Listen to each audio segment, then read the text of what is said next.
Before I'd ever tell any home service business to spend more money on ads or try a new platform or do any kind of additional advertising from what they're doing to get more leads, they need to identify these things because this is so common. Everybody's website tends to look pretty or they want it to look pretty. They do it with AI or there's a million different reasons of how a website can quote unquote suck in my opinion. But these are the main 7 things that if you just do these things correctly and make them look nice, your website will perform, but not only perform, it'll convert like a beast. So I pulled up this website here, Urban Garage Door. I just looked up a random business in, I think, San Antonio. So random garage door business in San Antonio. If this is your business, then don't take any of this as criticism in a bad way. Take this as ways that you can improve your business or, improve things in the best way. So the first thing that I want to see when I land on a website for a home service business specifically or a local business is I want it to instantly say exactly what you do before the first fold. So I would never put this on the right side. I'm not a big fan of having a right-sided first fold or content box just because right when you land on the website, the way that your eyes are going to scan is going to almost look like a Z. So you're going to start up here in the top left. You're going to scan across to the right, down over into this area on the left side of the center of the screen, and then over. So you're going to make that Z pattern with your eyes. So what I want to see is logo up in the top right. If it's centered, sometimes that works for certain things. You have to do it that way depending on the design. With your logo, you should definitely be left side. You should get rid of this big green bar and just push this stuff right on over here and then have a big call to action. So that's, getting ahead of myself. But the reason that I would be putting this on the left side is just, like I said, easier to read. Essentially, what we want to be doing, though, is talking about what we do right at the first fold. So essentially, you want to know what you do, where you do it, and what the next steps are if I decide that I want to reach out to you. So in this case, we're not seeing that, right? We're seeing Urban Garage Doors Experts, San Antonio Garage Door Repair Services. So you're just stuffing keywords. Like this is a prime example of building a website for Google in a way and just trying to put keywords in there. So Urban Garage Doors, okay, that's your business name. That should be throughout the website. It should be, on every page as the ending on the meta title tag. So you shouldn't really have to stuff that in there, right? This shouldn't be there. You want to say something like, expert garage door repair services in San Antonio. That's a pretty straightforward one. Not really my favorite. I like to personally break it up into multiple things, really speak to the person and follow more of like a story brand kind of situation where we're, speaking to the user. But that's what we want to see. We want to let them know exactly what we do as soon as they get on that page right within that first fold.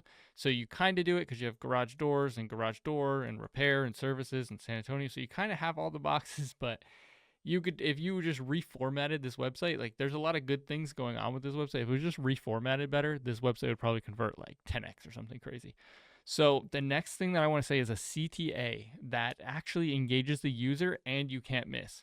So you're kind of missing the ball on both of these, okay? So you got book online 24/7 and then the call button. So if your book online is your number one conversion action that you want people to take, I personally never put that as a number one. I personally think that it doesn't convert as well. There's a lot more friction on it.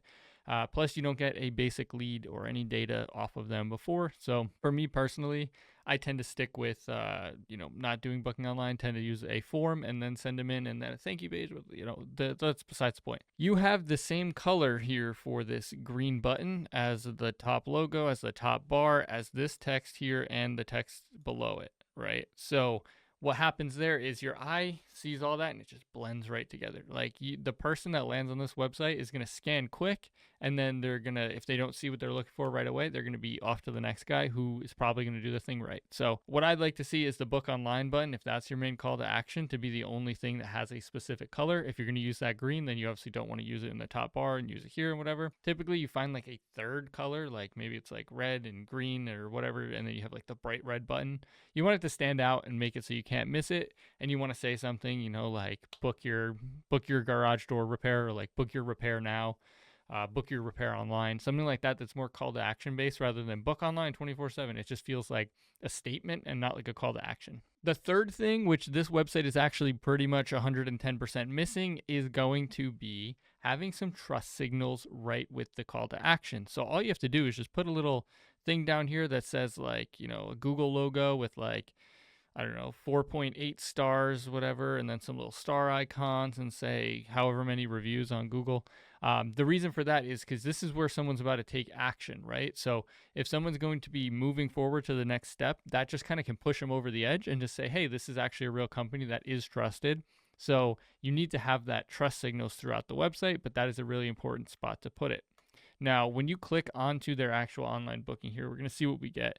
You can see it just brings you into a House Call Pro thing. So it pulls you off the website into a House Call Pro thing, which again, not a huge fan of. I'd rather have a pop-up on there or something if you are doing online booking. But me personally, it creates so much additional friction that typically it's not the best unless they're paying online or so, I don't know. Typically it's just, for me, it's not the best. So make sure you put those trust signals with your call to action, but also on your contact form. So if you have a contact page with like a form on it that's, just basic questions, at the bottom of it, put a full trust widget, down there with like real reviews that are spinning by. That'll just help, again, build a little bit extra trust, make them know that they're making the right decision because they're going with the best company, because all the reviews right there prove it. So do that and it will help your conversion rates. And while we're talking about conversion rates, let's talk about this gigantic form that we have here. This form is a absolute monstrosity. This is the opposite of what we should be doing with a form.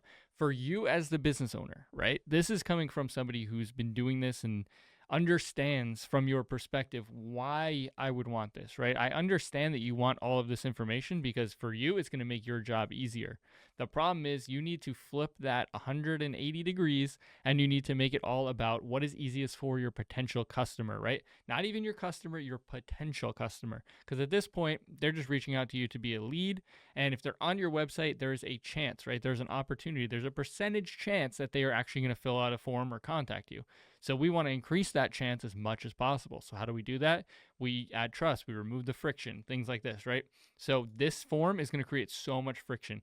After, I want to say 3 or 4, I would say max questions on a contact form, you start to get into the area where you are drastically dropping off by like 50% every question that you add, and it just chunks you down to basically no conversions on your website. So a form like this, amazing, right? For your perspective, right? If you look at all this information, I'm getting what they're looking for, the preferred date of appointment, their method of contact, how they hear about us, the country, the postal code, like everything. Like you're asking for country, like you're probably only servicing one small area in San Antonio, like wasted question that's hurting your conversion rate. 99% of this though is you don't need, right? You don't need a picture of it. Just get it after. Build a good process, build good automations in the back end that then allows you to request those pictures and request that information after you have their name, email, and phone. And you have information, you can retarget it, you can send emails to them, you can send SMS, you have some sort of way to contact them and start to remarket and, draw them back in and build up a list and use that. But get that information first and get them to actually reach out to you, then request and ask for the permission for the photos of their garage. This probably converts at a very, very small percentage chance. And if you were to just quickly remove a bunch of those questions and have a smaller amount, your forms would go up like crazy. Now, my next one is going to be a real killer. So you can get an amazing looking website and then basically have a lot of your trust and a lot of things that you could simply improve by just taking some better pictures. So I'm not sure. I would assume that these are probably stock photos. They're not the worst looking pictures. Like you don't have the same as everybody else. This one definitely is looking like a stock photo here. It could not be, but I would 99% assume that these are just stock photos. Get someone, like you can get a photographer freelance locally, get someone that's in college, get someone that's high school, search around on Facebook. Like your friends probably have a camera. So like everybody has a camera now. So find somebody to take nice photos or just learn it yourself. It's easy enough, right? Everybody has one of these little guys right here, a little iPhone. Go ahead and grab your phone and just learn how to take better pictures with it and hold it this way and take nice pictures of your installs, your actual installs. Get a photographer to come out and do photos and videos for maybe $500 or $1,000 for the day or a few hours. It's going to be worth it because you're going to get so much money back on the return of that in the long term. You can use it on social media. You can use it on ads. You can use it on your website. Across the board, it builds trust. So get those real photos of your team interacting with customers, interacting with each other, interacting with the vehicles, working, actually doing the job. I always say, like, if you're going to post on social media, you should be posting you working, not posting your work. So same thing, just get these nice photos, right? Like this is obviously, you can tell that this is a stock mock-up of a truck with the logo stuck on the side. Like, just run outside, take a real picture of your truck sitting there, right? If your truck actually has the wrap on it, which it should for branding reasons, go take that picture real quick. You can throw it into Canva or like anything else, and you can get the background removed. Or with AI, you can remove the background for free right now. Like, we have so much to our advantage that this shouldn't be happening, right? So make sure that your photos are like real people. Like, these guys who are like, no one is wearing these outfits, right? Everybody can see this and go, okay, that's a weird, like, this doesn't look like my garage. These don't look like real people. So then what happens is you lose trust with the customer. So you could be the most trusted person that had ever lived in the world, but they're not going to believe that when they land on the website and they don't see like actual photos of you and your employees and whatnot working. So I would assume that these are probably real photos. So this is good, right? These before and afters are awesome, right? These are great, and these are actually decent photos. So what I would love to see is get rid of these, get some better pictures, and then you're going to be crushing on that regard too, because like, you have a good brand, the website's actually decent here. So we need to be improving it by getting some real photos of actual things just like this. Like, this is really good. Like, same angle, you get it. Get some more of those of your guys working, because this, people are going to see, I don't even know if it's a real company. It could just be some guy in wherever who just set up a website to try and draw in leads or something, right? So you never know. Now, my next thing is going to be what we actually have right here. And I kind of like this design. It's actually kind of cool. It's a little bit weird here with this like little box, but I kind of like what you're going for with the whole design. I don't know how it works responsively, on mobile and stuff like that, which is probably the most important, but I think this looks cool. But essentially, you want to have a 3 to 4 step process. I always say 3 to 4 because 4 at the absolute max, if you have like one extra thing you really need in there, if you can dumb that down to only 3, like if you can have like reach out to us, have an on-site appointment, we crush the job, something like that, like 3 steps. So that way you have what we do, where we do it, and the next steps for you to take. And then as they look down the page, they start to learn different things like, hey, this is what it's going to actually look like if I do take that step that I already knew from the previous call to action. And then they're more likely to reach out because, hey, look, it says, this is what's going to happen. That's what I'm ready for. That's what I'm going to expect. So it's nice that this one has a little 4-step process. You have schedule your appointment. You have discuss your garage needs, get professional advice, and schedule your door install, which that whole process right there is just, it doesn't make sense because it could just not be an install or something. I don't like get professional advice. Doesn't really answer anything to the person. It should be like make it personable. Speak to a real person. Like schedule your garage door repair appointment or schedule your on-site visit or whatever. And then, discuss your garage needs is a little bit more forward and real, right? Discuss like your needs, right? Could be, hey, I have a repair. Hey, I want a new door. Hey, I'm trying to replace this, whatever. That's a good one. I would get professional advice because, okay, that's the intention. That's why I'm reaching out. The next one of schedule your door install. Who knows if it's an install? It could be a repair. It could be something else. You could just be like, have the best working garage door in your neighborhood or something like that, right? So it just gives them a positive shift at the end of this is what the outcome is going to be expected to be. Now, the last one that I want to talk about is service area clarity. So you can see on here that we have the little map here with like Google Maps that kind of breaks down like, hey, this is where we're at on San Antonio. That's cool. It's good. It's nice to see that there's, serving San Antonio on here. Most people go a little bit too far. They go a bit above and beyond. It doesn't look like you have a bunch of pages built out for all the different locations, which is good for SEO, right? You should be building those location-based landing pages, but you also want it to be on your main page, which I don't really get a huge sense of clarity, right? Like on this first bit, we're saying experts, San Antonio garage door, like you're stuffing keywords in there. So you have San Antonio.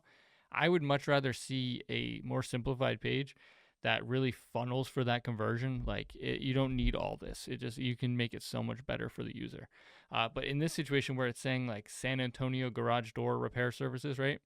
Like what if you're in an area that's like the outskirts of San Antonio? Some people are just curious, especially like older people, they have houses that are outside of the area and they're curious. Hey, I'm not obviously super familiar with San Antonio, but, it might be you service all the way out to Harper or that might be pretty far because Austin's all the way over here. But You might service out this far, and someone in, Canyon Lake might be seeing your website and they're not sure because you're over here if it's too far for you to service. Where if you say, hey, we service all these areas and show like a map or a list of different towns and cities and that they can like really funnel through and better understand what you're doing, it can be huge. There's a lot of stuff on this website that's actually good for once, which is nice to see, but there are certainly some things that we need to improve on. Like I said, this is one of those things where a lot of times you don't need to spend more money on ads. You don't need more leads. You don't need to post more on social media. You don't need to go hand out more cards. You need to say, hey, I'm getting 100 people on the website and I'm getting maybe one conversion per month off that. Now imagine if you could get that up to 10, 15, 30, 50, right? Like you're not going to get to 50%. That's a ridiculous number. You're not going to get to 50% conversion rates, right? Most people are getting like 5, 10, 15, maybe 20 on a really good website, 30 on an amazing website. But even then, 30 is going to be a crazy number depending on where the traffic is coming from, of course. But that's what we're going for here. How can we increase the number of leads that our website generates so that it turns into an automatic salesperson for us without us having to sit there and to reach out to these people like crazy and do all kinds of stuff, right? We want that to be up there. People land on it and it funnels them into what we want them to do. Stop doing all these things wrong. It's very simple changes and very simple things that I see every single day that if you make these to your website, you bump those numbers up by 2, 5, 7%, you're going to notice it. You're going to feel it. Your revenue is going to be crazier. Your phone's going to be ringing more. In general, you're going to have more business. It's going to be busy. And that's what we're going for. So make these changes to your website and hopefully you get some better outcomes.